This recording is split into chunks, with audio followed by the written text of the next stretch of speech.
Nepal has lifted its controversial social media ban after violent protests. What the government labeled a crackdown sparked a deadly clash with youth activists. Nepal's prime minister has now resigned as the ban was reversed amid the unrest. Nepal's government reversed its social media ban less than a day after it sparked massive protests that left 19 dead and over 100 injured. The ban had been imposed just a week earlier on platforms like Facebook, X, Instagram, and YouTube for failing to register locally. Communications and IT Minister Prithvi Subagurung confirmed the ban was withdrawn and access restored. At least 19 people were killed in protests that turned violent in Nepal's capital Kathmandu on Monday, according to authorities. Police fired tear gas and rubber bullets at demonstrators who were storming parliament buildings. Organizers of the protests are calling them demonstrations by Gen Z, saying young people are frustrated by government corruption, a lack of economic opportunities, and a recent social media ban.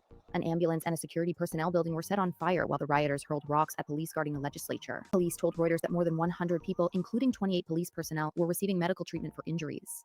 Another 2 people were killed when protests in the eastern city of Itahari turned violent, police said. The government blocked access to several social media platforms last week. It says the companies failed to register with authorities in a crackdown on misuse, including false social media accounts used to spread hate speech and fake news and commit fraud. The ban sparked widespread public anger, particularly from Gen Z, whose protests turned deadly. The demonstrations, widely referred to as Gen Z protests, reflected deep frustration with corruption and limited economic opportunities. Violence escalated near the parliament in Kathmandu. Police deployed live fire and other forceful measures, leading to fatalities and hundreds of injuries. Prime Minister KP Sharma Ali expressed condolences, addressed sensationalism accusations, and announced compensation for victims' families along with free treatment for the injured. An investigation panel was established with a mandate to report within 15 days on the causes, assess losses, and propose measures to prevent future incidents. Despite lifting the ban, protests intensified as citizens targeted political leaders and institutions. Homes of senior politicians and the national parliament even caught fire. Amid overwhelming unrest, Home Minister Ramesh Lakak resigned. Prime Minister Ali followed soon after, announcing his own resignation. TikTok and Viber remained accessible, having complied with the registration requirements, which highlighted deeper tensions around freedom of expression, governance, and political accountability. And the unrest has continued despite the government lifting the ban. Let me know your thoughts.